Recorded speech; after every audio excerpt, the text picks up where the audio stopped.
In the corridors of power, where words carry the weight of nations and whispers can topple governments, there lived a man whose greatest weapon was never his sword, but his silence. Marcus Blackwood stood 6 feet tall, with shoulders that had carried the burden of royal secrets for over 2 decades. His eyes, sharp as winter frost, had witnessed the rise and fall of ministers, the birth of scandals, and the death of conspiracies. Yet never once had he spoken out of turn. What happens when the person who knows everything says nothing? What occurs when the silent observer becomes the most powerful person in the room without anyone realizing it?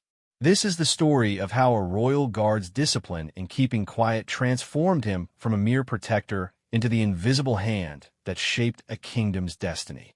Marcus never sought power. He never campaigned for influence. He simply stood still, listened carefully, and remembered everything. But sometimes the most dangerous people are those who never raise their voice, never make demands, and never seek the spotlight. Sometimes the quietest person in the room holds all the cards. This is that story. Marcus Blackwood's journey began in the most ordinary way possible. Born in a small farming village outside the capital city of Aldris, he grew up understanding the value of hard work and the importance of keeping one's mouth shut. His father, Thomas Blackwood, was a man of few words who believed that action spoke louder than any speech ever could. His mother, Elena, taught him that listening was often more valuable than talking. The Blackwood family wasn't wealthy, but they were respected. When the kingdom's royal guard announced they were recruiting young men for service, Marcus was 18 years old, strong from years of farm work, and eager to serve something greater than himself. What he didn't know was that this decision would place him at the center of the most powerful kingdom in the known world. The royal palace of Aldris was a massive structure that housed not just the royal family, but an entire ecosystem of politics, intrigue, and power. King Edmund III ruled with wisdom, but even the wisest kings needed protection from those who would see them fall. The royal guard was more than just a military unit. They were the silent sentinels who stood between order and chaos. Marcus's first day at the palace was overwhelming. The hall seemed to stretch on forever, filled with tapestries that cost more than his family's entire farm, and people with individuals whose clothing alone could feed his village for months. But what struck him most was not the wealth or grandeur. It was the constant undercurrent of conversation, whispered discussions, and carefully worded exchanges that seemed to carry far more weight than their simple words suggested. Captain William Hartwell, a grizzled veteran with 30 years of service, took Marcus under his wing during those early days. Hartwell was the kind of man who had seen everything the palace had to offer, and his first lesson to Marcus would shape the young guard's entire career. "Son," Hartwell said as they walked through the eastern corridor, "you're going to see things here that would make most men's hair turn white overnight. You're going to hear conversations that could start wars or prevent them. You're going to witness moments of weakness from the most powerful people in the kingdom. And you're going to do absolutely nothing about any of it except your job." Marcus listened intently as Hartwell continued. A royal guard's most important weapon isn't his sword, his shield, or his training. It's his ability to be invisible while being completely present. We see everything, hear everything, and remember everything, but we speak about none of it. That's what separates us from common soldiers. We're not just protecting bodies, we're protecting the very foundations of how this kingdom operates. The training was brutal. Physical conditioning was just the beginning. Marcus learned to move silently through the palace halls, to position himself in ways that provided maximum protection while remaining unobtrusive, and, most importantly, to develop what Hartwell called selective hearing, the ability to be aware of everything being said while appearing to pay attention to nothing beyond immediate threats. During his first month, Marcus witnessed his first real test of this principle. He was stationed outside the king's private study when a heated argument erupted inside between King Edmund and his brother, Prince Roderick. The discussion centered on a trade agreement with a neighboring kingdom that could either bring great prosperity or devastating war. depending on how it was handled. Prince Roderick's voice carried through the heavy wooden door as he argued for a more aggressive stance. "Brother, you're being too cautious. King Aldrich is testing our resolve. If we show weakness now, he'll walk all over us for the next decade." King Edmund's response was measured but firm. "Roderick, I've been dealing with Aldrich since before you learned to properly hold a sword. Aggression isn't always strength, and diplomacy isn't always weakness. Sometimes the strongest thing a king can do is show restraint." The argument continued for over an hour, touching on military strategies, economic policies, and personal grievances that went back decades. Any common citizen would have been fascinated by this glimpse into royal decision-making. Any ambitious courtier would have seen opportunity in the obvious tension between the brothers. But Marcus stood perfectly still, his face expressionless, his attention seemingly focused entirely on the hallway around him. When the prince finally stormed out of the study, his face red with anger and frustration, he walked directly past Marcus without so much as acknowledging his existence. This, Marcus realized, was exactly how it should be. He had become part of the furniture, part of the architecture of the palace itself. He was there, completely present and aware, but invisible to those whose secrets he protected. The weeks turned into months, and Marcus began to understand the intricate web of relationships that govern palace life. There were the obvious power structures, the king at the top, followed by his immediate family, his closest advisors, and the various nobles who held positions of influence. But beneath this surface structure was a much more complex network of alliances, rivalries, secrets, and dependencies that actually determined how decisions were made. Lady Catherine Whitmore, the Queen's closest friend and advisor, wielded enormous influence despite holding no official position. She had the Queen's ear on everything from fashion to foreign policy, and her approval or disapproval could make or break the careers of ambitious courtiers.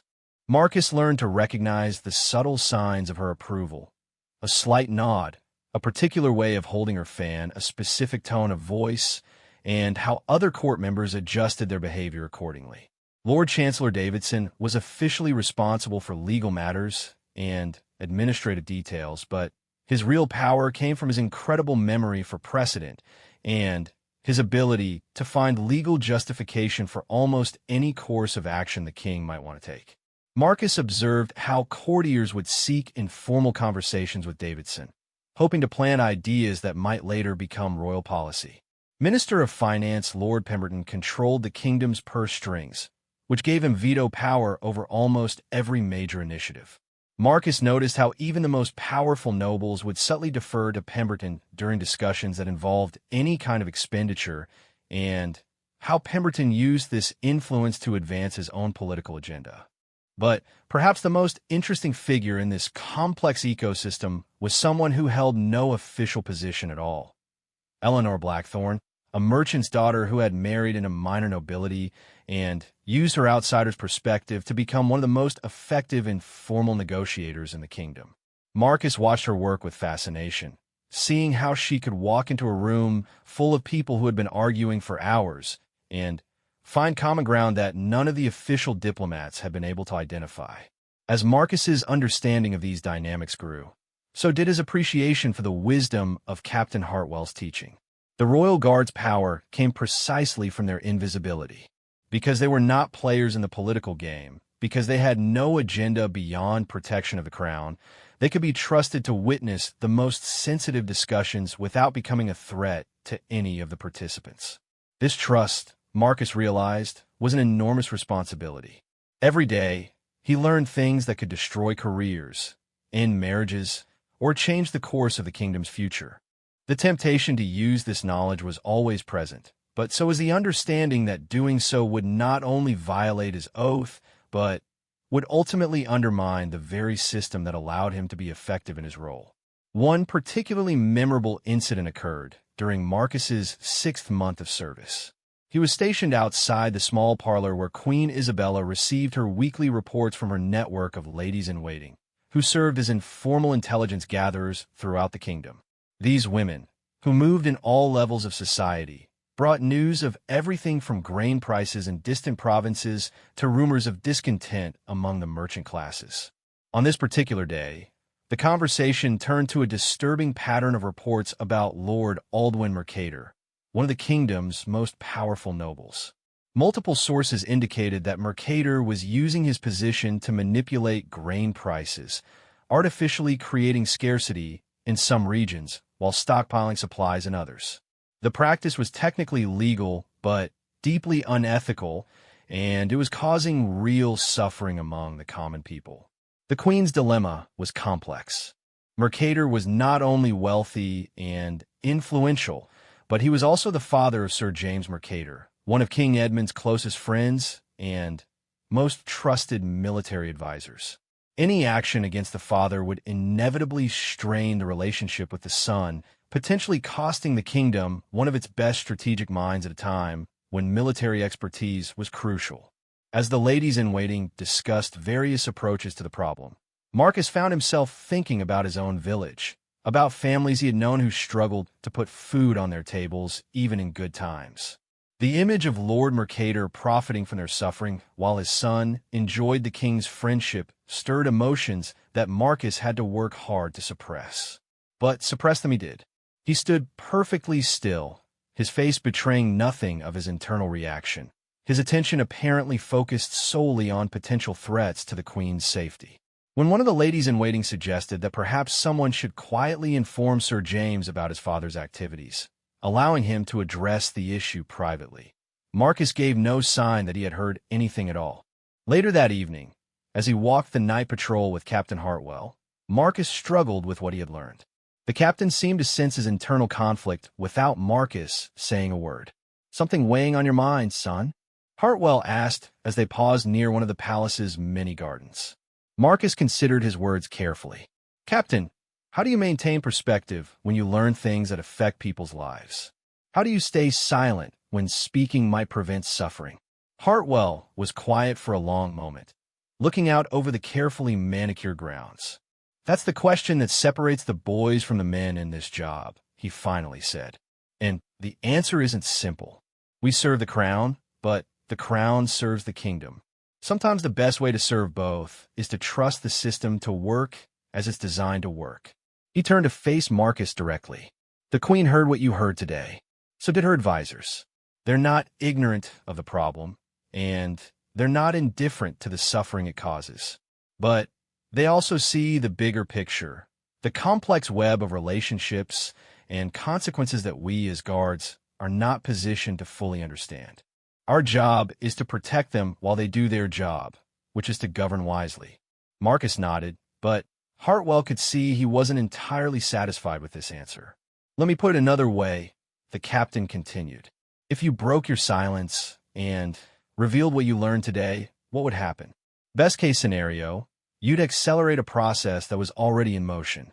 Worst case scenario, you'd compromise the Queen's intelligence network, damage relationships that are crucial to the kingdom's stability, and create a precedent that would make every future conversation in your presence guarded and artificial." This perspective helped Marcus understand something fundamental about power and influence. The Royal Guard's effectiveness came not from their ability to act on information, but from their ability to be trusted with information. By maintaining absolute discretion, they created an environment where crucial discussions could happen freely, where problems could be identified and addressed without the distortion that came from worrying about who was listening and what they might do with what they heard. Over the following months, Marcus watched as the issue with Lord Mercator was indeed addressed, but through channels so subtle and complex that he never learned exactly how it was resolved. He simply observed that grain prices in the affected regions gradually returned to normal levels, that Lord Mercator began spending more time at his country estates, and less time at court, and that Sir James continued to serve the king effectively while showing signs of having developed a more cautious relationship with his father's business affairs. This experience taught Marcus that silence was not passivity. It was an active choice that enabled action by others. By saying nothing, he had said everything that needed to be said. By doing nothing, he had enabled everything that needed to be done. As his first year of service drew to a close, Marcus had transformed from a farm boy overwhelmed by palace grandeur into a professional whose presence was both completely unremarkable and absolutely essential. He had learned to read the subtle signs of tension, alliance, and conflict that governed court life. He had developed the ability to assess threats not just from obvious sources like foreign assassins or internal conspiracies, but from the more subtle dangers of political miscalculation and diplomatic missteps. Most importantly, he had begun to understand that his silence was not just a professional requirement. It was a form of power in itself. In a world where everyone was constantly trying to gain advantage through information, through connections, through clever manipulation of words and circumstances, Marcus had found strength in simply being present, being aware, and being trustworthy. The king himself began to notice Marcus during this period, though their interactions remained minimal and professional.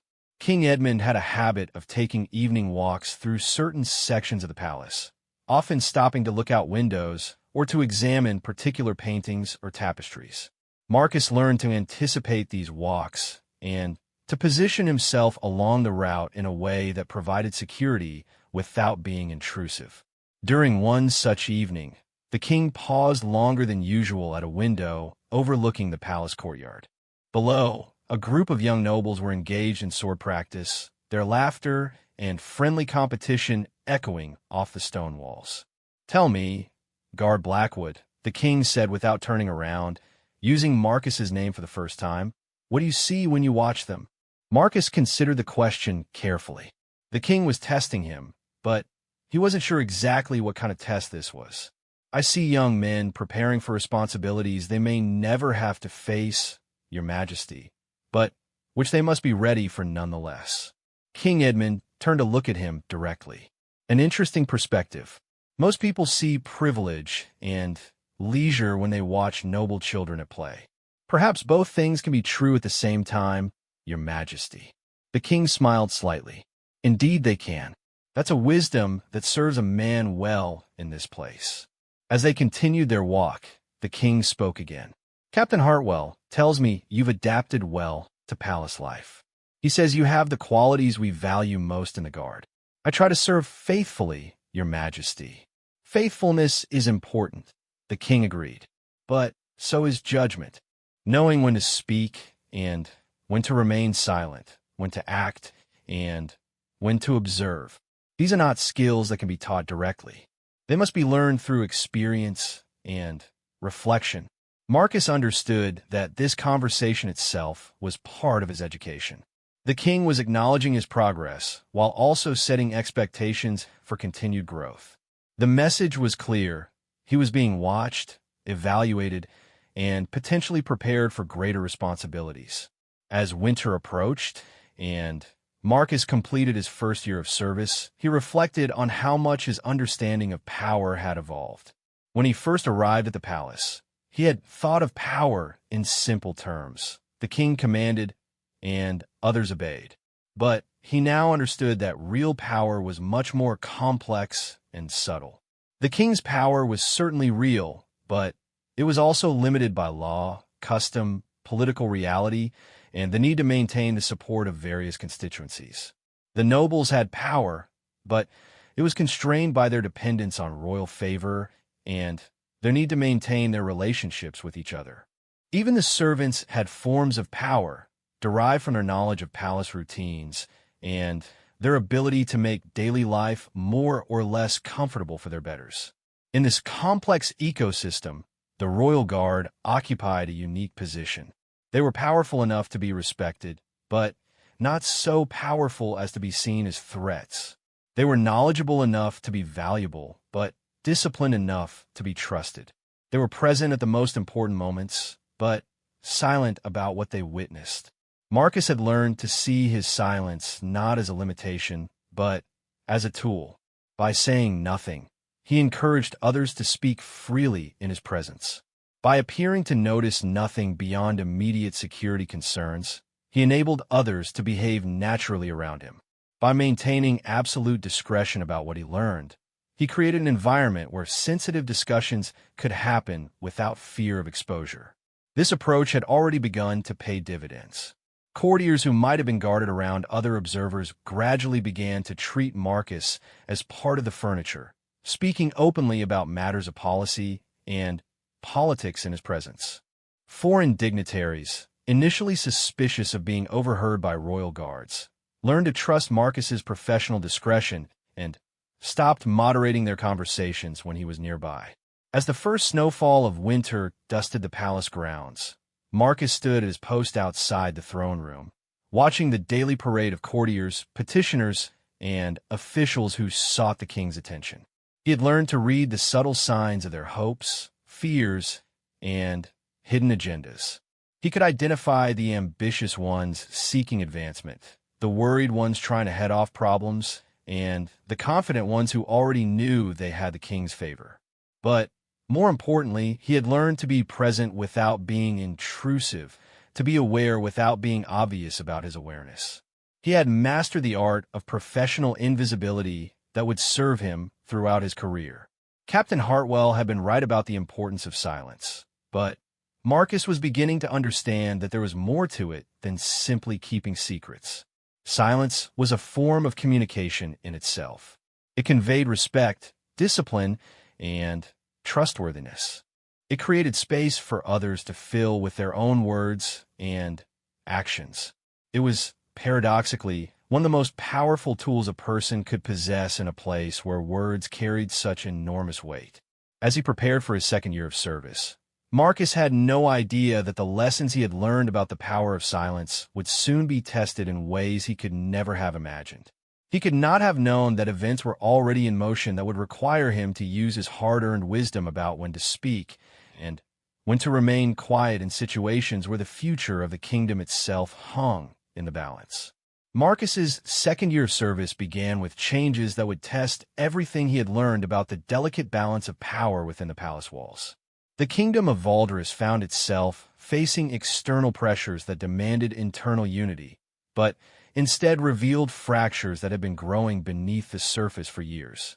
The trouble started with reports from the northern border, where King Aldric of Northmarch had begun moving troops in patterns that suggested either preparation for invasion or an attempt to intimidate Valderus into unfavorable negotiations.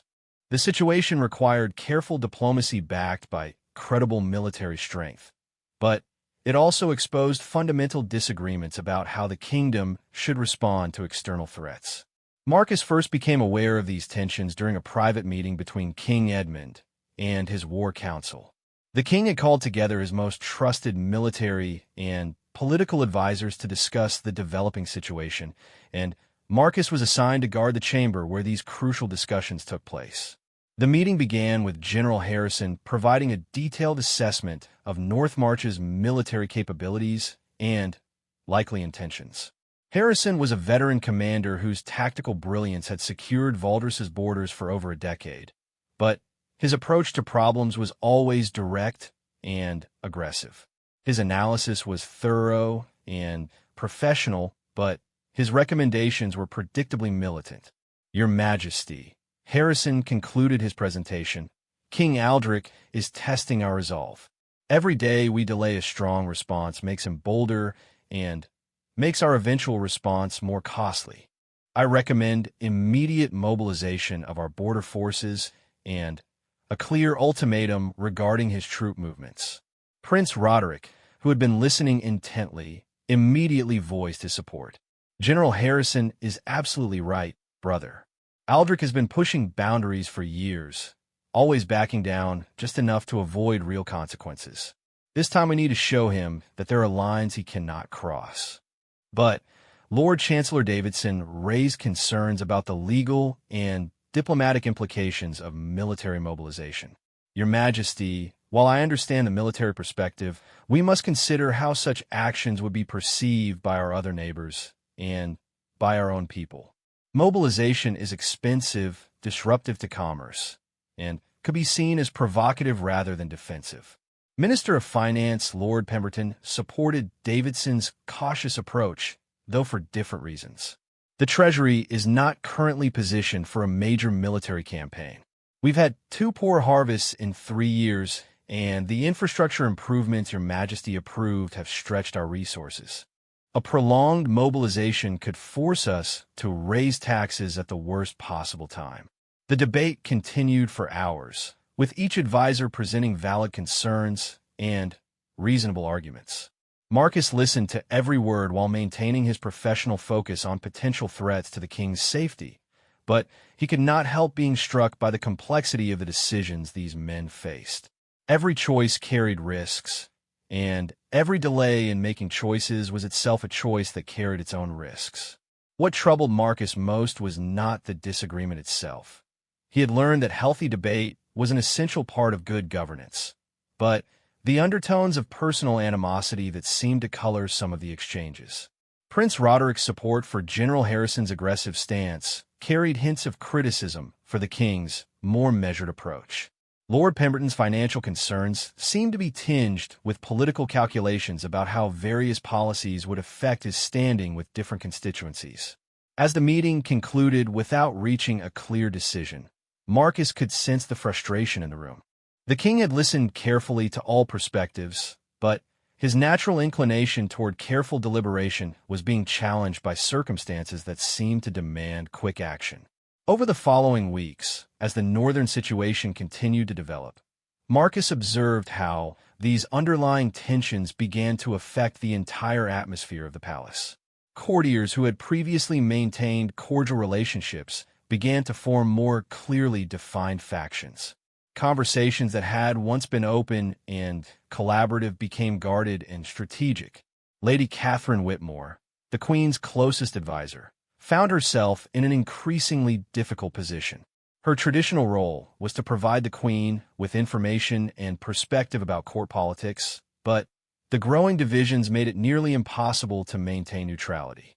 Every piece of advice she offered, every analysis she provided, was inevitably seen by someone as taking sides in larger political struggles. Marcus witnessed a particularly revealing conversation between Lady Catherine and Queen Isabella during one of their regular morning meetings. The Queen had asked for Lady Catherine's honest assessment of the court's mood regarding the northern crisis. "Your Majesty," Lady Catherine replied carefully, "there is genuine concern about the kingdom's security, but there is also concern about the cost and consequences of various responses. The difficulty is that people are beginning to see these concerns as mutually exclusive rather than as factors that must be balanced against each other." Queen Isabella sighed deeply. "You mean they're choosing sides rather than seeking solutions?" "I'm afraid so, Your Majesty. And once people begin to see complex issues in terms of simple loyalty tests, it becomes much harder to find middle ground." This conversation helped Marcus understand something important about how political crises develop. It wasn't just that people disagreed about the best course of action. It was that they began to interpret disagreement as disloyalty, and this interpretation made compromise increasingly difficult. The situation became even more complicated when foreign diplomats began arriving to discuss the northern crisis. Ambassador Wilhelm von Krantz from the Kingdom of Eisenwald came offering military support if Valdres chose to confront North March directly. Ambassador Elena Vasquez from the Maritime Republic proposed economic sanctions and diplomatic isolation as alternatives to military action.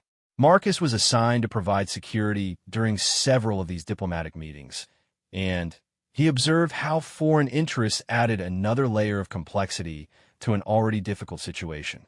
Both ambassadors were skilled negotiators who understood that Valdres's internal divisions created opportunities for their own kingdoms to advance their strategic interests.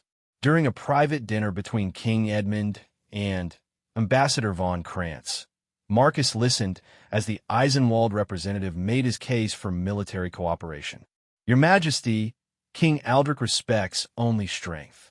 My sovereign is prepared to commit significant resources to a joint response that would settle this matter decisively. Such cooperation would also establish a precedent for future mutual support that could benefit both our kingdoms for generations." The offer was appealing on its surface, but Marcus could hear the subtle implications beneath von Kranz's diplomatic language. Eisenwald's support would come with expectations and obligations that could limit Valdres's independence in future decisions. The ambassador was offering to solve today's problem in exchange for influence over how tomorrow's problems would be addressed. King Edmund's response was polite, but non-committal. "Ambassador, I appreciate your sovereign's generous offer. Such proposals deserve careful consideration of all their implications." Von Krantz smiled, but Marcus could see disappointment in his eyes. "Of course, Your Majesty. Though I hope you will consider that opportunities for decisive action are often time-sensitive." The pressure was mounting from all directions. Foreign allies were offering help that came with strings attached. Domestic advisors were pushing for quick decisions based on incomplete information. The northern threat continued to grow, while internal divisions made unified response increasingly difficult. During this period, Marcus began to notice changes in his own role and responsibilities. Captain Hartwell started assigning him to guard more sensitive meetings and to provide security for more high-ranking individuals.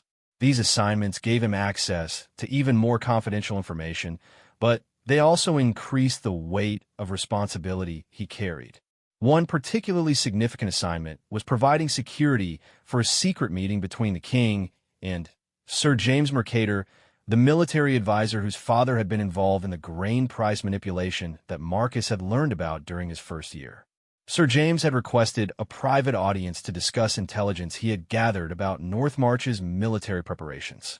The meeting took place in the king's private study, the same room where Marcus had first overheard the heated argument between the king and Prince Roderick. This time, however, the conversation was much more focused and purposeful. Sir James spread several maps across the king's desk, pointing out troop concentrations and supply movements that suggested North March was indeed preparing for military action rather than simple intimidation. "Your Majesty, these patterns indicate serious preparation for sustained campaign activity. King Aldrich is not just posturing. He's positioning for real conflict." King Edmund studied the maps carefully.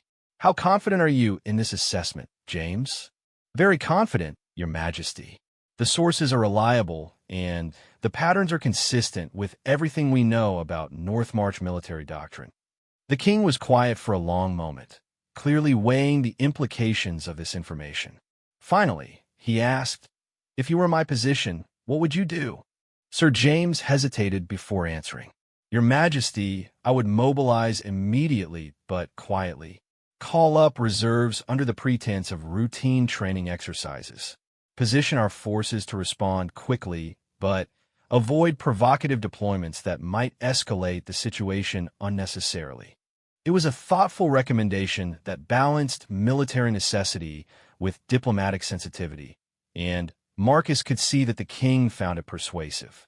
But he also observed something else in Sir James's demeanor, a slight tension that suggested this advice came with personal cost. After the formal part of the meeting concluded, Sir James remained to speak with the king about a more personal matter. "Your Majesty, I must inform you that my father has expressed strong opinions about the current crisis. He believes we should seek accommodation with King Aldrich rather than risk military confrontation." King Edmund nodded slowly. "And you disagree with your father's assessment?" "I do, Your Majesty.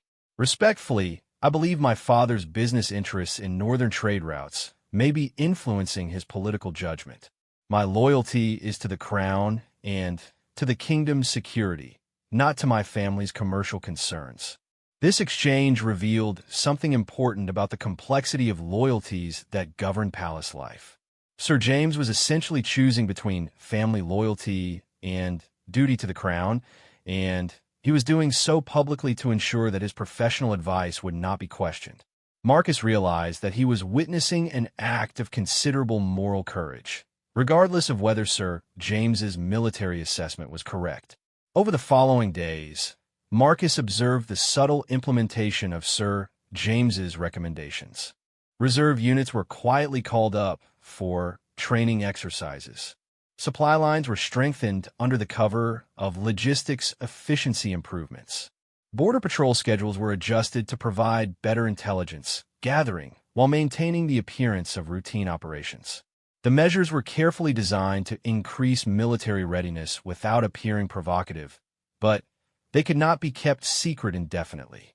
Within a week, reports began filtering back to the palace that King Aldrich's agents had noticed the changes and were interpreting them as preparation for offensive action. The situation escalated rapidly from that point.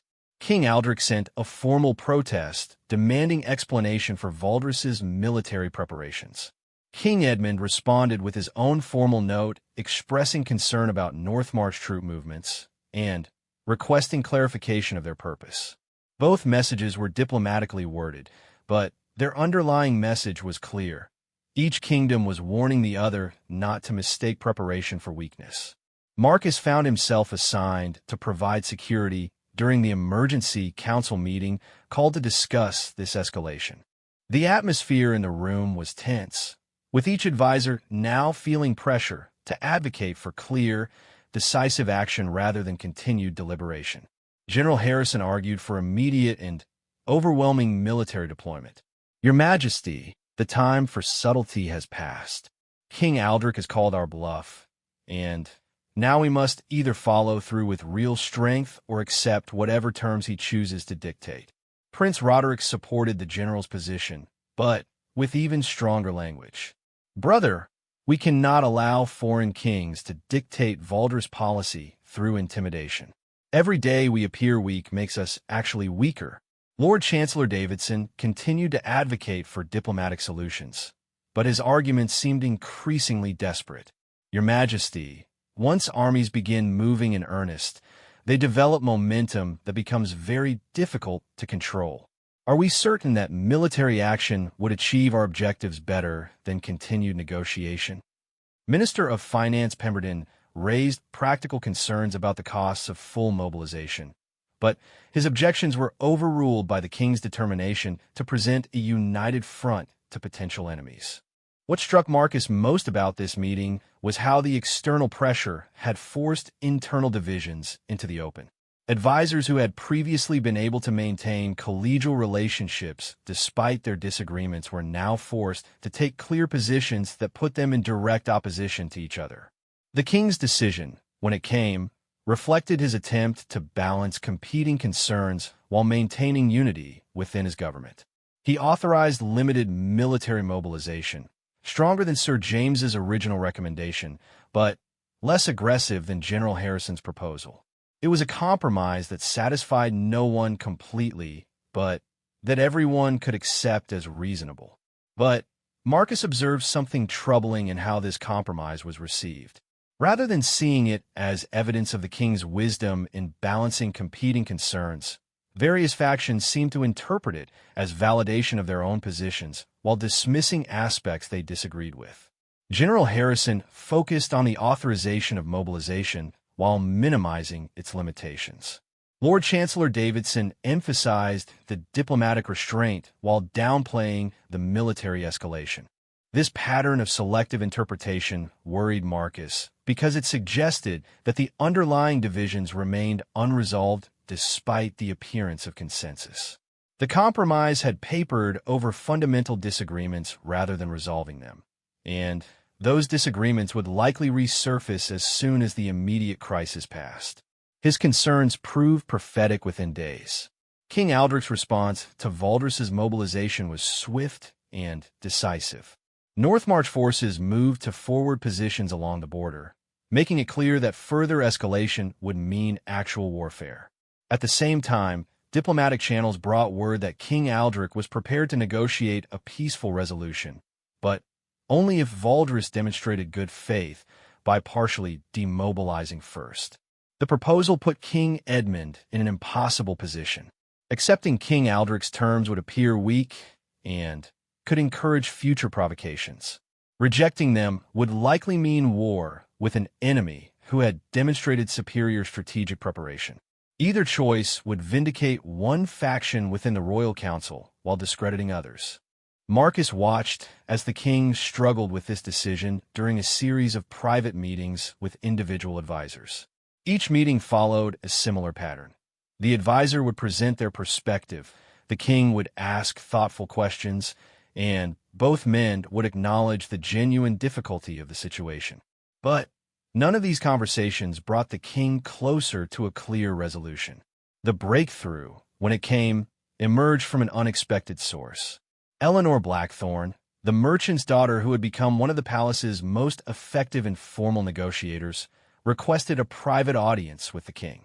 Marcus was assigned to provide security for this meeting, which took place in the same small parlor where he had first learned about Lord Mercator's grain price manipulation. Eleanor's approach to the crisis was different from any of the formal advisors. Instead of arguing for specific policies, she focused on understanding the real interests and concerns of all the parties involved. "Your Majesty," she began, "perhaps the question isn't whether to accept or reject King Aldrich's proposal, but whether there might be alternative approaches that address the underlying concerns on both sides." She had spent days talking with merchants, diplomats, and informal contacts to understand what King Aldrich actually hoped to achieve through his provocative actions. Her conclusion was that Northmarch's aggressive posture was driven primarily by economic concerns rather than territorial ambitions. King Aldrich is facing internal pressure from nobles who have been hurt by changes in trade patterns, Eleanor explained. The new shipping routes through the eastern ports have reduced the value of traditional overland trade routes that many Northmarch families depend on. His military posturing is partly an attempt to demonstrate that he's fighting for their interests. This analysis suggested that the crisis might be resolved through economic negotiations rather than military confrontation. If Valdres could offer trading concessions that addressed Northmarch's economic concerns, King Aldrich might be able to withdraw his forces while claiming victory for his domestic audience. King Edmund was intrigued by this perspective, but he was also aware of how it would be received by his military advisors. "Eleanor, your analysis is thoughtful, but how do we pursue economic solutions without appearing to reward aggression?" Eleanor's answer demonstrated why she had become such an effective negotiator. "Your Majesty, perhaps the key is to present economic negotiations as an extension of military strength rather than an alternative to it. If we maintain our current military posture while opening economic discussions, we demonstrate that we're negotiating from a position of strength rather than weakness." The approach required delicate execution, but it offered a path forward that could satisfy multiple constituencies. Military advisors could support maintaining defensive preparations while diplomatic advisors pursued peaceful resolution.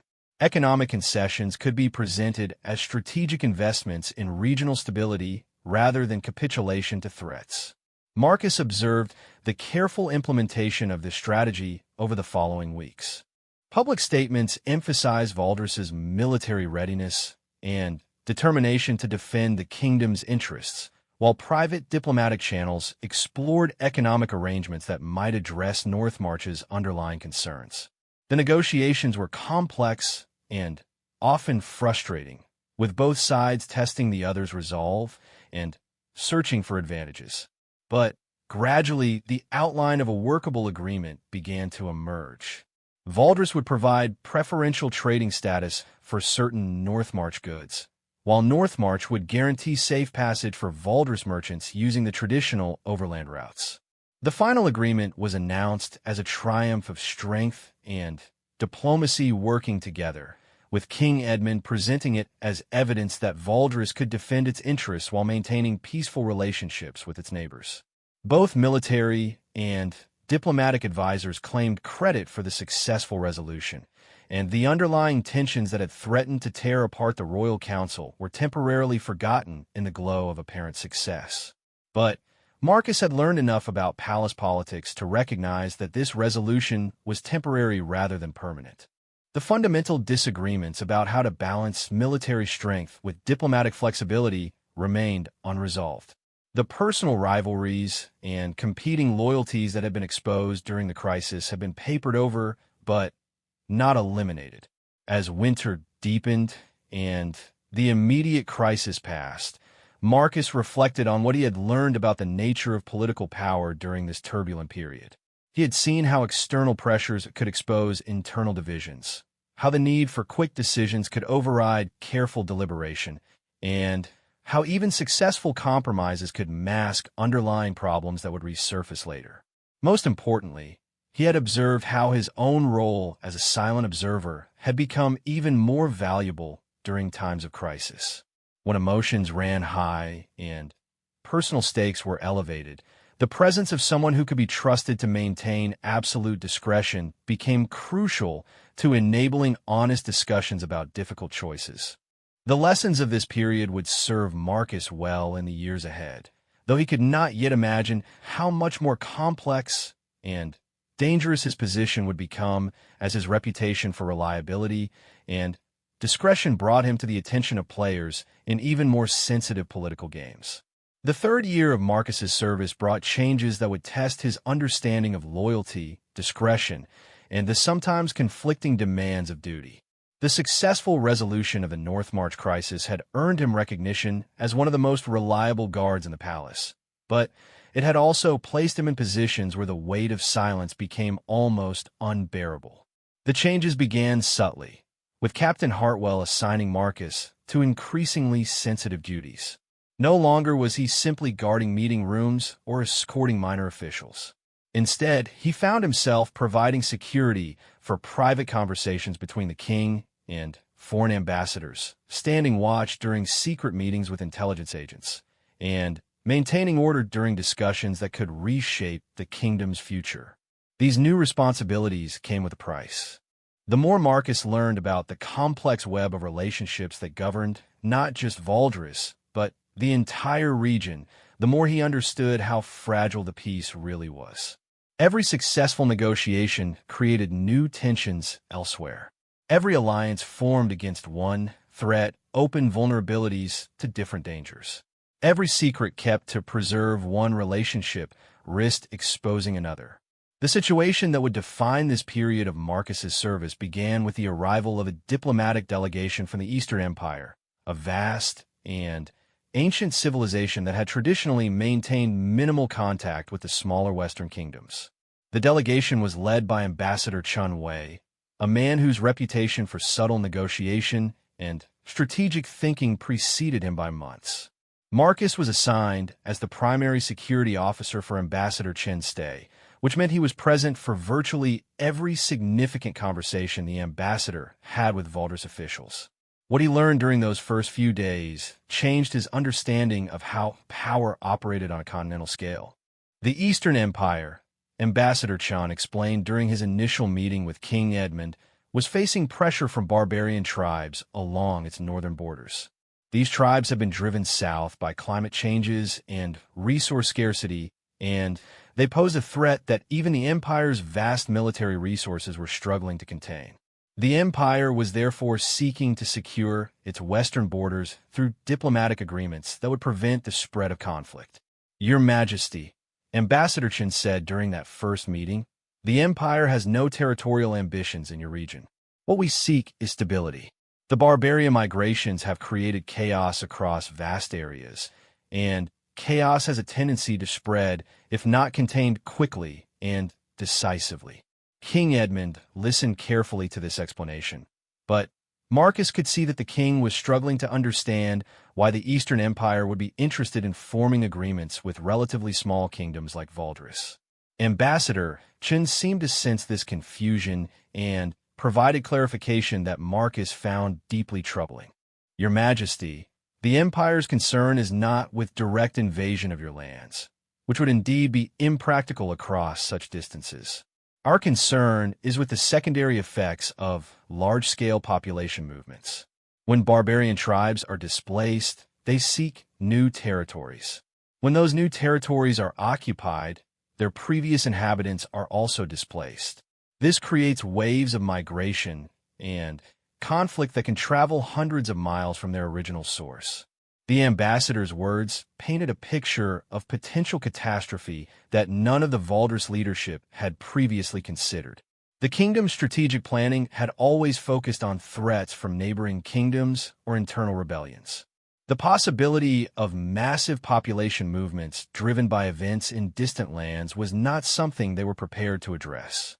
Over the following days, as negotiations continued, Marcus listened to increasingly detailed discussions of how such migration waves might affect the Western kingdoms. Ambassador Chun presented maps showing historical patterns of barbarian movement, economic analyses of how refugee populations could destabilize regional food supplies, and military assessments of how traditional defensive strategies would prove inadequate against enemies who were fleeing rather than conquering. The Empire's proposal was for a defensive alliance that would coordinate response to large-scale migration while preserving each kingdom's independence in other matters. In exchange for this protection, the Western kingdoms would provide certain commercial privileges to Empire merchants and would agree not to form military alliances with the Empire's enemies. On the surface, the proposal seemed reasonable and mutually beneficial, but Marcus could see that several members of the Royal Council had serious concerns about its implications. Lord Chancellor Davidson worried about legal precedents that might limit Valdres's sovereignty in future decisions. Minister of Finance Pemberton was troubled by economic commitments that could prove costly if the threatened migrations never materialized. Most significantly, Prince Roderick saw the entire proposal as evidence of weakness rather than strength. During a private meeting with his brother, which Marcus was assigned to guard, the prince expressed his concerns with unusual directness. "Edmund, you're considering subordinating our kingdom's independence to foreign powers based on threats that may never materialize. This Empire ambassador speaks smoothly, but what he's really asking is for us to become a client state in exchange for protection we may never need." King Edmund's response revealed the depth of his own uncertainty. "Roderick, if Ambassador Chin's analysis is correct, the threats we're discussing could destroy our kingdom regardless of whether we join this alliance.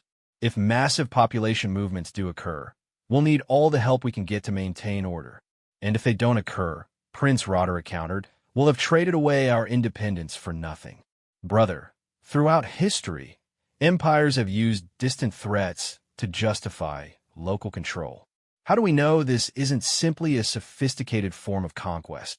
This conversation highlighted the fundamental dilemma facing King Edmund. The evidence Ambassador Chun presented was compelling, but it described threats so far outside Valdres's previous experience that it was impossible to evaluate with confidence.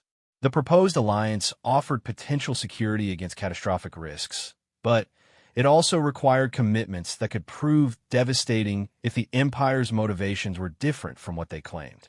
Marcus watched as the king struggled with this decision over several weeks of continued negotiations.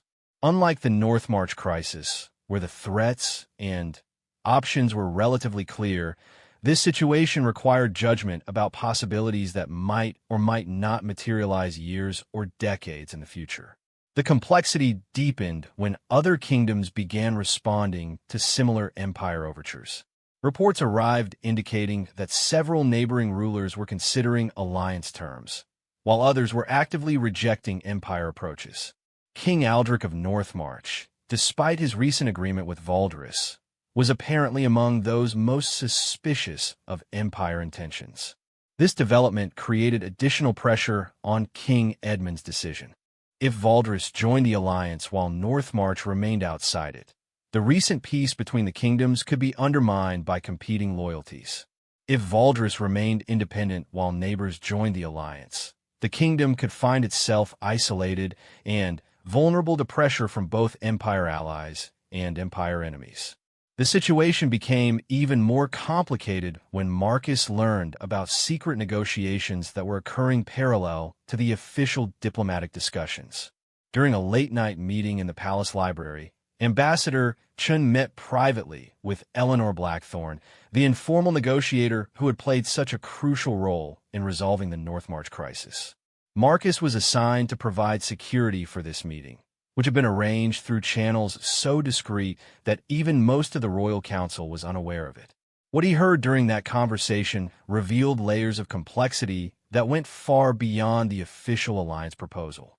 "Lady Eleanor," Ambassador Chun began, The Empire's interest in this region extends beyond the barbarian threat, though that threat is quite real.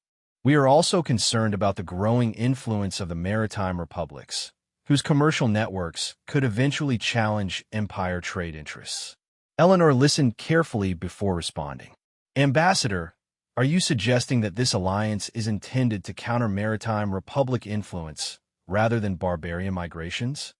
I am suggesting that empires must consider multiple threats simultaneously, Chen replied diplomatically. The barbarian migrations are immediate and catastrophic. The maritime republic expansion is gradual, but ultimately more dangerous to long-term stability. This revelation casts the entire alliance proposal in a different light. Rather than simply offering protection against external threats, the Empire was seeking to recruit allies for a potential commercial and political conflict with the maritime republics. The Western kingdoms were being asked to choose sides in a struggle between two great powers, each of which claimed to offer protection while seeking to advance their own strategic interests. Eleanor's questions became more pointed. Ambassador, if the Empire's real concern is maritime republic influence, why not be direct about this with King Edmund? Surely honest discussion of all threats would lead to better alliance terms. Chen's answer revealed the sophisticated nature of empire diplomacy. Lady Eleanor, kings make different decisions when they believe they are choosing between safety and danger than when they believe they are choosing between competing forms of safety. The barbarian threat requires immediate action. The maritime threat allows for more deliberate consideration. Marcus understood that he was witnessing a masterclass in political manipulation. Ambassador Chun was not lying about the barbarian threat, which appeared to be genuine and serious. But he was using that immediate danger to secure commitments that would also serve empire interests in a completely different conflict that might develop over much longer time periods. The ethical implications of this approach troubled Marcus deeply. The empire was offering real protection against a real threat, but they were also securing political advantages through incomplete disclosure of their broader strategic objectives. King Edmund was being asked to make decisions based on accurate but incomplete information. Over the following days, Marcus watched as Eleanor shared her insights with Queen Isabella, who in turn influenced King Edmund's thinking about the empire proposal. The conversation between the Queen and her husband, which took place during one of their private evening walks that Marcus was assigned to guard, revealed how this new information affected the royal decision-making process. Edmund, Queen Isabella said, carefully, Eleanor's conversation with Ambassador Chun suggests that we're being asked to take sides in conflicts we don't fully understand. Perhaps we should consider whether Valdres has sufficient information to make such momentous commitments. King Edmund sighed deeply. Isabella, the problem is that refusing to choose sides is itself a choice that carries risks. If we remain neutral and our neighbors join the Empire Alliance, we could find ourselves isolated. If we remain neutral and the Empire Alliance fails, we could be defenseless against both barbarian migrations and whatever threats emerge from that failure. This conversation highlighted the impossible position that smaller kingdoms faced when great powers competed for influence. Every choice carried significant risks, and even the choice not to choose was itself a risky decision with potentially severe consequences. The situation reached a crisis point when reports arrived that barbarian tribes had indeed begun moving south in massive numbers, exactly as Ambassador Chen had predicted. The migrations were still hundreds of miles from Valdres' borders, but they were displacing populations and causing conflicts across a vast region. The Empire's analysis had proven accurate, at least regarding the immediate threat. This development transformed the political dynamics within the palace. Prince Roderick's concerns about empire manipulation seemed less relevant when faced with evidence of approaching catastrophe. General Harrison began advocating for immediate acceptance of the Empire Alliance, arguing that Valdres could not afford to face such massive threats without powerful allies. But Lord Chancellor Davidson raised new concerns about the legal implications of alliance terms that had been negotiated before the kingdom fully understood what it was committing to. Your Majesty, he argued during an emergency council meeting, accepting alliance terms under crisis conditions sets dangerous precedents for future agreements. We risk establishing patterns of decision-making that could compromise kingdom sovereignty for generations. Minister of Finance Pemberton supported Davidson's caution, but for practical rather than legal reasons. Your Majesty, we don't yet know what resources will be required to fulfill our alliance obligations. Committing to undefined financial responsibilities during a crisis could bankrupt the kingdom even if we successfully defend it. The debate revealed fundamental differences in how various advisors understood the relationship between immediate security and long-term independence.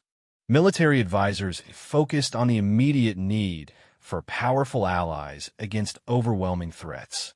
Legal and financial advisors worried about commitments that could prove more costly than the problems they were designed to solve. King Edmund's ultimate decision reflected his attempt to balance these competing concerns while acknowledging the reality of the approaching crisis. He agreed to a modified version of the Empire Alliance, one that provided for mutual defense against barbarian migrations while limiting economic commitments, and preserving Valdres's right to withdraw from the alliance if Empire objectives proved incompatible with kingdom interests. The modified agreement satisfied no one completely, but it addressed the most serious concerns raised by various factions within the Royal Council. More importantly, it demonstrated King Edmund's growth as a leader who could make difficult decisions under pressure while maintaining unity among advisors with fundamentally different perspectives. Marcus observed the implementation of this decision over the following months, watching as Valdres began coordinating military preparations with Empire forces while maintaining diplomatic relationships with kingdoms that had chosen different responses to Empire overtures. The process was complex and sometimes contradictory, requiring constant adjustment as circumstances changed and new information became available. The real test of the alliance came when the first wave of barbarian migrations reached the borders of kingdoms allied with the Empire. The conflicts that followed were unlike anything in recent memory, involving not traditional armies fighting for territory, but desperate populations seeking survival against organized military forces defending established communities. Marcus learned about these conflicts through intelligence reports that reached King Edmund through both official diplomatic channels and informal networks maintained by figures like Eleanor Blackthorne. The reports painted a picture of warfare that challenged traditional military strategies and diplomatic solutions. Empire forces proved effective at organizing defense against barbarian armies, but they struggled to address the underlying humanitarian crisis created by massive population displacement. Victories in battle did not solve the problem of where displaced populations would go or how they would survive, and unsolved humanitarian problems quickly generated new security threats. These developments vindicated both supporters and critics of the Empire Alliance. Military advisors pointed to successful defense against barbarian armies as evidence that the alliance was essential for kingdom security. Diplomatic advisors highlighted the ongoing humanitarian crisis as evidence that military solutions alone were inadequate for the challenges Valdres faced. The complexity of the situation deepened when Maritime Republic representatives arrived in Valdres seeking their own diplomatic agreements. The Maritime Republics offered different solutions to the migration crisis, focusing on organized resettlement and economic integration rather than military resistance. Their approach promised to address humanitarian concerns that Empire military strategies left unresolved. But accepting Maritime Republic assistance would require Valdres to distance itself from the Empire Alliance, potentially leaving the kingdom vulnerable to both barbarian threats and Empire retaliation. Once again, King Edmund found himself forced to choose between competing visions of how to address threats that were too large and complex for any single approach to solve completely. Marcus watched these developments with growing appreciation for the impossible position that leaders faced when great powers competed for influence. Every choice created new vulnerabilities while addressing existing problems. Every alliance formed to counter one threat opened possibilities for different threats to emerge. But he also observed how his own role as a trusted observer had evolved during this period. Because he had proven absolutely reliable in maintaining discretion about sensitive information, he was increasingly included in discussions that required complete confidentiality. His silence had become a form of power that enabled others to speak freely about matters they could discuss with no one else. This power came with enormous responsibility. Marcus now possessed information that could affect not just individual careers or palace politics, but the future direction of the kingdom and its relationships with great powers across the continent. The weight of this knowledge was sometimes almost overwhelming, but it also gave him unique insight into how decisions were made and how unintended consequences developed from even the most carefully considered policies. As winter approached and the migration crisis continued to evolve, Marcus reflected on how much his understanding of power had changed since his arrival at the palace. He had learned that real power often belonged to those who could be trusted with information too sensitive to share widely.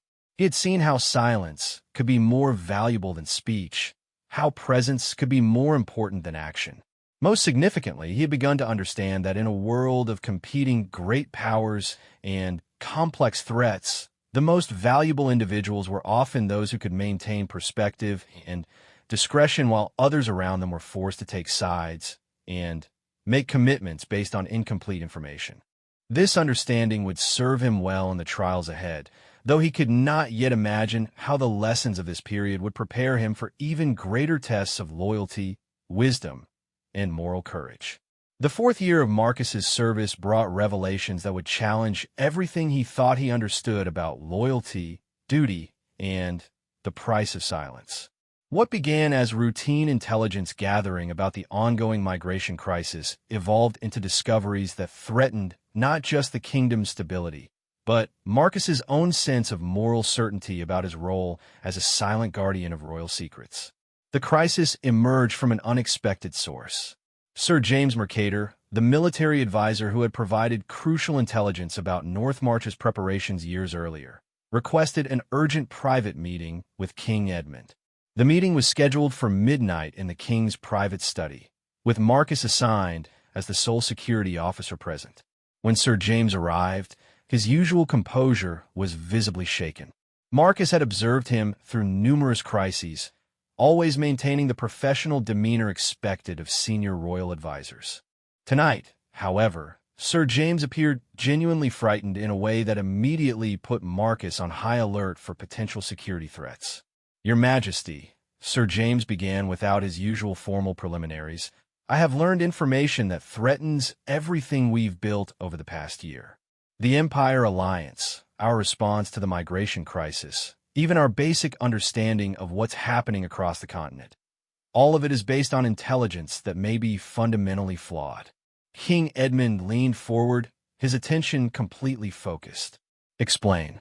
Sir James spread several documents across the king's desk, his hands trembling slightly as he pointed to various sections. "Your Majesty, these are communications I've intercepted between Empire intelligence agents and their superiors. What they reveal is that the barbarian migrations are not entirely natural phenomena. They've been deliberately encouraged and directed by Empire agents seeking to create justification for expanding Empire influence into the Western kingdoms." Marcus felt a chill run through him as he processed the implications of this accusation. If Sir James was correct, then the Empire alliance that King Edmund had so carefully negotiated was based on Empire manipulation of the very threats it claimed to address. Valdris had been maneuvered into subordinating its independence to combat dangers that the Empire itself had helped create. King Edmund studied the documents carefully, his face growing increasingly grim. "James, are you certain of the authenticity of these communications?" "As certain as I can be without directly confronting Empire agents, Your Majesty. The sources are reliable, the intelligence gathering methods are sound, and the content is consistent with patterns we've observed but not previously understood. The king was quiet for several minutes, clearly struggling to process information that challenged fundamental assumptions about recent policy decisions. Finally, he asked the question that Marcus had been dreading. If this intelligence is accurate, what are our options? Sir James's answer revealed the depth of the crisis facing the kingdom. Your Majesty, our options are all problematic. If we confront the Empire directly, we risk immediate retaliation from forces positioned throughout the region under the pretense of defending against barbarian threats. If we quietly withdraw from the alliance, we risk losing protection against barbarian migrations that, regardless of their origin, remain genuine threats to our security. The conversation continued for over 2 hours, covering every aspect of how this new intelligence might affect Valdris's position. What emerged was a picture of manipulation so sophisticated that it was difficult to determine where legitimate Empire interests ended and deliberate deception began. According to Sir James's analysis, the Empire had not simply fabricated the barbarian threat from nothing. Real migration pressures existed due to climate changes and resource scarcity in distant regions. But Empire agents had exploited these natural pressures, providing information and resources that channeled migrations in directions that served Empire strategic interests while creating maximum disruption for potential Empire rivals. The result was a crisis that was simultaneously genuine and artificial. The threats facing the Western kingdoms were real and immediate, requiring urgent response. But the response had been shaped by Empire manipulation to serve Empire objectives rather than the actual security needs of the kingdoms involved. King Edmund's final words of the meeting reflected the impossible position this information created. James, for now this intelligence remains between us. We need time to verify these findings and to consider response options that won't make our situation worse. But I want you to continue gathering information, and I want to know immediately if circumstances change in ways that require immediate action. As Sir James gathered his documents and prepared to leave, he made one final observation that would haunt Marcus for weeks to come. Your Majesty, what troubles me most about this situation is not just what we've learned about Empire manipulation. It's the realization that we may never know the complete truth about threats we're facing or allies we're depending on. If one great power can manipulate events so sophisticatedly, how do we know that others aren't doing the same thing? After Sir James left, King Edmund remained in his study for nearly an hour, staring out the window at the palace gardens while obviously struggling with the implications of what he had learned. Marcus maintained his post by the door, but he found himself wrestling with questions that went far beyond his traditional concerns about immediate physical security. The information Sir James had presented challenged Marcus's understanding of how intelligence and decision-making functioned at the highest levels of government. He had always assumed that while political leaders might disagree about policies, they at least shared accurate information about the circumstances they were addressing. The possibility that fundamental facts about regional threats were themselves subject to manipulation by external powers opened possibilities for deception and miscalculation that Marcus had never previously considered. Over the following days, Marcus observed how this new intelligence affected King Edmund's interactions with other advisors and foreign representatives. The king continued to participate in alliance activities and coordinate responses to barbarian threats, but his demeanor had changed in subtle ways that Marcus learned to recognize. During meetings with Empire representatives, King Edmund's questions became more pointed and his agreements more conditional. When Ambassador Chun requested additional Valdris commitments to support Empire military operations, the king's response included new conditions about transparency and coordination that had not been part of previous agreements. Ambassador, King Edmund said during one such meeting, Valdris remains committed to our alliance obligations, but recent developments have highlighted the importance of complete information sharing between allies. We need better intelligence about threats we're facing and better coordination regarding response strategies. Ambassador Chen's reply was diplomatically worded, but revealed tension beneath the surface of Empire-Kingdom relations.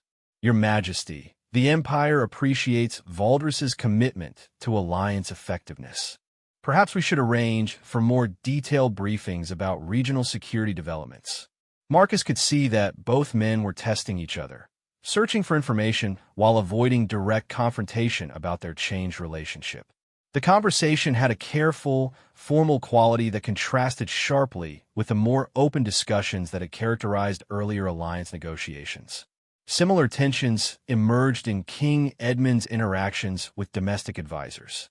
Without revealing Sir James's specific intelligence, the king began asking more questions about the sources and reliability of information used to make policy decisions.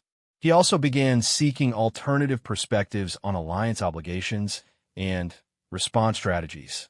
During one meeting with the Royal Council, King Edmund posed questions that reflected his growing concern about information reliability. Gentlemen, our alliance commitments require us to respond to threats based on intelligence provided by our allies. How do we verify that this intelligence is accurate and complete? Lord Chancellor Davidson understood the legal implications of the king's concern. Your Majesty, alliance agreements typically include provisions for information sharing, but they rarely include mechanisms for verifying the accuracy of shared intelligence. Legal recourse for decisions based on flawed intelligence is limited once commitments have been made. Minister of Finance Pemberton raised practical concerns about the costs of alliance obligations that might be based on incomplete information. Your Majesty, if our current commitments are based on inaccurate threat assessments, we could find ourselves spending resources on problems that don't actually require our involvement while neglecting genuine threats that we haven't properly identified. These discussions revealed how Sir James's intelligence created dilemmas that extended far beyond immediate policy questions. The possibility that fundamental assumptions about regional threats might be inaccurate called into question not just specific alliance commitments, but the entire framework for making decisions about kingdom security. The situation became more complex when Maritime Republic representatives returned to Valdris with new proposals for addressing the migration crisis. Their approach had evolved since their previous visit, incorporating lessons learned from conflicts in other regions where barbarian migrations have been addressed through resettlement and integration rather than military resistance. Marcus was assigned to provide security during these new negotiations, which took place in an atmosphere of heightened suspicion and careful calculation. The Maritime Republics claimed to offer alternatives to Empire alliance obligations, but King Edmund was now aware that all great powers might be pursuing their own manipulation strategies disguised as assistance to smaller kingdoms. The Maritime Republic proposal was presented by Ambassador Elena Vasquez, the same representative who had offered economic sanctions as alternatives to military action during the North March crisis. Her new approach acknowledged the changed circumstances created by actual barbarian migrations while offering different solutions than those provided by the Empire Alliance. Your Majesty, Ambassador Vasquez explained, the Maritime Republics have extensive experience managing large-scale population movements through our trading networks.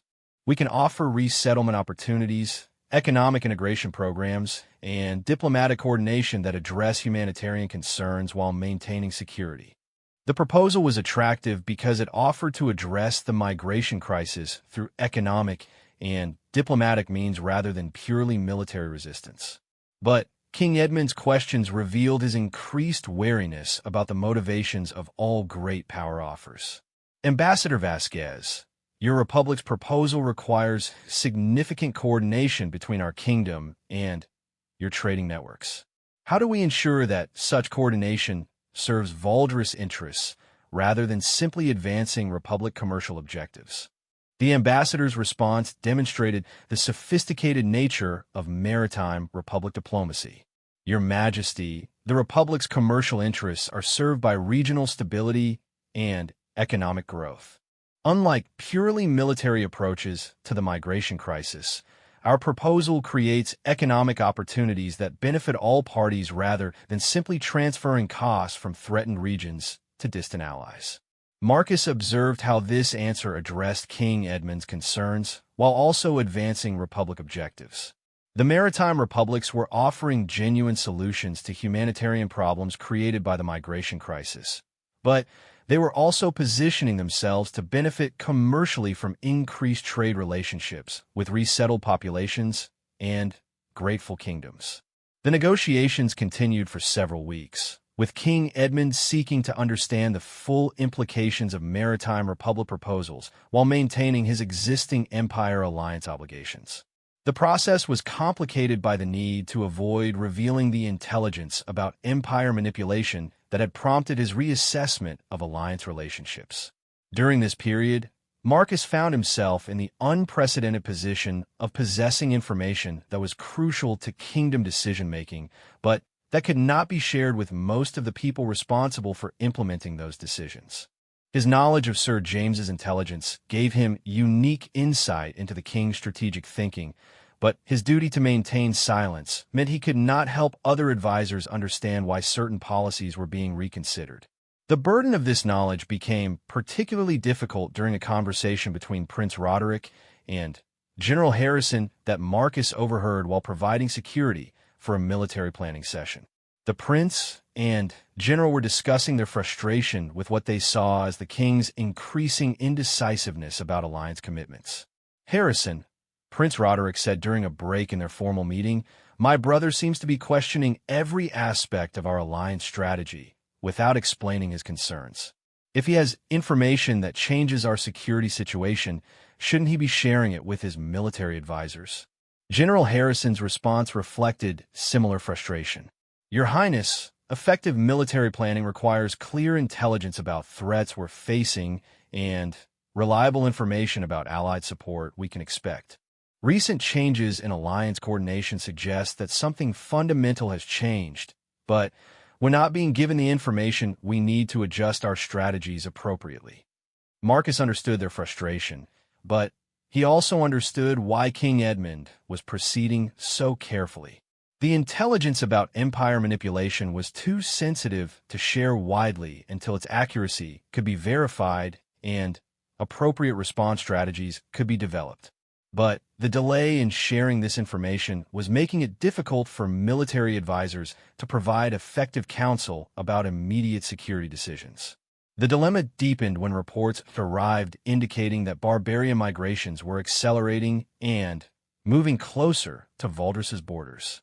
Regardless of whether these migrations had been encouraged by empire manipulation, they posed immediate threats that required coordinated response.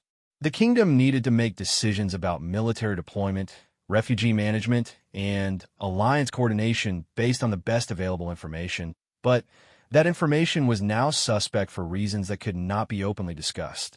King Edmund's solution to this dilemma demonstrated both his growing sophistication as a leader and his understanding of how to manage competing sources of information and advice.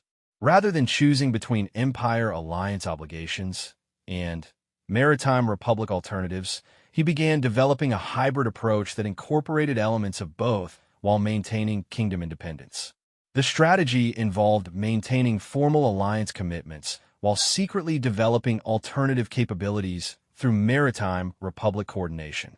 Valdris would continue to participate in empire military operations against barbarian threats, while simultaneously developing economic and diplomatic options for addressing migration problems through republic channels. Implementation of this approach required extraordinary discretion and coordination between very small numbers of trusted advisors. Sir James continued to gather intelligence about empire activities while maintaining his public role as a supporter of alliance obligations. Eleanor Blackthorne developed informal relationships with maritime republic representatives while avoiding any appearance of disloyalty to empire alliance commitments. Marcus found himself at the center of this web of secrecy and deception, providing security for meetings that officially never happened while maintaining absolute silence about intelligence that could destroy carefully constructed diplomatic relationships. His role had evolved from simple physical protection to enabling complex diplomatic strategies that required multiple layers of confidentiality. The complexity reached its peak when barbarian migrations finally reached Valdres's immediate borders, requiring immediate decisions about military response and refugee management that would test all of the kingdom's carefully laid plans. The approaching crisis would force King Edmund to choose between competing loyalties and strategies that had been developed in secret over months of careful preparation. But it would also test Marcus's own understanding of where loyalty lay when duty to the crown conflicted with broader moral obligations to truth and human welfare. The approaching confrontation would require him to decide whether silence remained the appropriate response when the consequences of that silence might extend far beyond palace politics to affect the lives and safety of countless innocent people.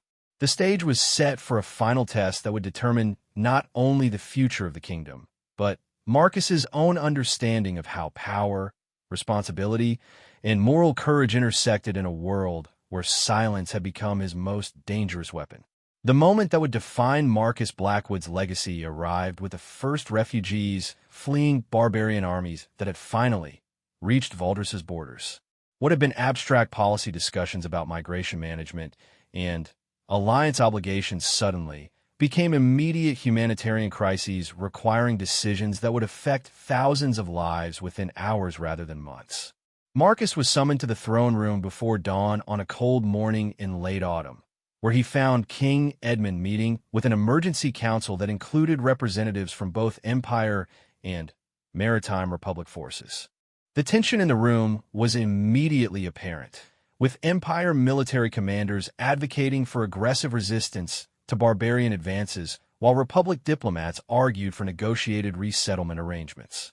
General Harrison presented the Empire position with characteristic directness. Your Majesty, intelligence indicates that barbarian forces are approximately 6 hours from our outer defensive positions. Empire reinforcements are prepared to coordinate with Valdres forces to establish a defensive line that will prevent further advance into Kingdom territory. Ambassador Vasquez countered with a Maritime Republic alternative. Your Majesty, these populations include significant numbers of women, children, and elderly who are fleeing violence rather than seeking conquest. Republic ships are positioned to evacuate civilian populations while negotiations proceed regarding permanent resettlement arrangements. King Edmund listened to both presentations while Marcus observed the careful dance of diplomacy and military necessity that would determine how thousands of lives would be affected. But Marcus also knew, as most people in the room did not, that the intelligence underlying these recommendations might be fundamentally compromised by Empire manipulation of the very crisis they claimed to address. The king's response demonstrated how the months of secret intelligence gathering and alternative strategy development had prepared him for this moment. General Harrison, I appreciate Empire support for our defensive capabilities. Ambassador Vasquez, I welcome Republic assistance with civilian evacuation and resettlement. What I propose is coordinated response that addresses both military and humanitarian aspects of this crisis. What followed was a masterpiece of diplomatic coordination that incorporated elements of both Empire and Republic proposals while maintaining Valdres's independence to make its own decisions about how to balance competing objectives.